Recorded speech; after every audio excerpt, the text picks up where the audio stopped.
President Volodymyr Zelensky has said that Ukraine remains determined to liberate all of its territory, despite Vladimir Putin's declaration that 4 occupied regions are now part of Russia. In his nightly address, Mr Zelensky said the path for his nation was difficult but clear, and he was confident of victory.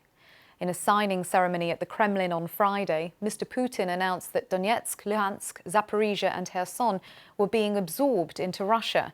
The announcement follows discredited referendums staged by Moscow and enforced by its soldiers. President Zelensky says the Ukrainian army is making significant progress in the east, where the Russian-held city of Liman is reported to be almost encircled. He added that his country has also applied to join NATO. Де-факто ми вже пройшли свій шлях в НАТО. Де-факто ми вже довели De facto, we have already completed our path to NATO. De facto, we have already proven interoperability with the alliance's standards. They are real for Ukraine, real on the battlefield and in all aspects of our interaction. We trust each other, we help each other, and we protect each other. This is what the alliance is. De facto, today Ukraine is applying to make it de jure, under a procedure consistent with our significance for the protection of our entire community, under an accelerated procedure. We know it's possible.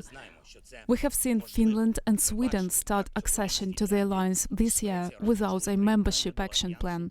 This is fair. This is also fair for Ukraine. Справедливо. Справедливо і для України. Well, our correspondent Hugo Bachega has been following developments from Kyiv.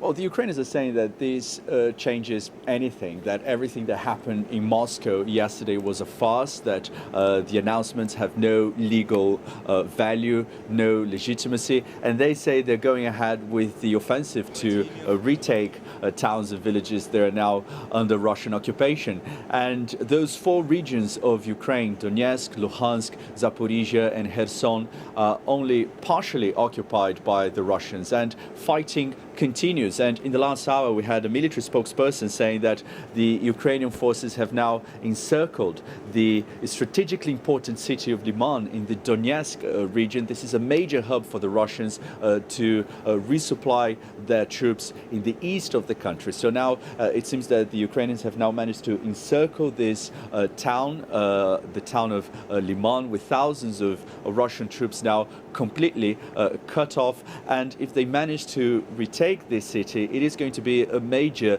victory for the Ukrainians. And this is happening obviously just hours after that announcement by President Putin that Russia was going ahead with the annexation of these 4 regions of Ukraine, an announcement that has been rejected by the Ukrainians and also by most countries around the world.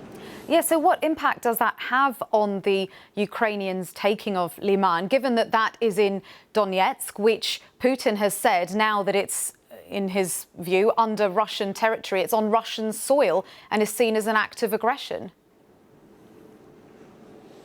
Well, the Ukrainians say that nothing really changes. They're going ahead to retake territory that belongs to Ukraine. And they say that these announcements being made by President Putin are Moscow's reaction to recent military defeats on the battlefield. The Ukrainians feel they've got the momentum.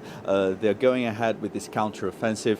Fighting is also happening in the Kherson region, another region that has been annexed by Russia, at least in the announcement by President Putin yesterday. I think there is obviously the fear that the announcement could lead to an escalation of tensions. Russia is likely to say that these regions are now part of Russia and that any attack on those areas would be seen as an attack on Russia itself. But the Ukrainians say that these declarations don't have any kind of legal implication. And again, they're going ahead with the offensive to take back territory. And I think they're supported by most countries around the world, the international community. I think countries have rejected the announcements that were made by President Putin yesterday. More sanctions have been announced, and I think the Ukrainians enjoy support from Western countries, and they say they're going ahead with this offensive to take back territory.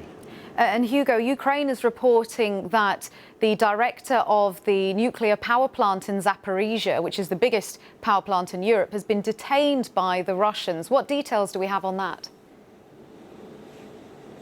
So we had a statement this morning from the nuclear operator saying that the head of the Zaporizhzhia nuclear power plant was detained by Russian forces yesterday afternoon in the city of Enerhodar in the south of the country, and they say that he was blindfolded and taken to an undisclosed location. They are now appealing to the International Atomic Energy Agency to press the Russians to release him. And for weeks we talked about tensions around this nuclear facility, and fighting around this complex had raised concerns over the safety of this nuclear power station. So now another development in the crisis there, with reports that the head of this power station has been detained by Russian forces.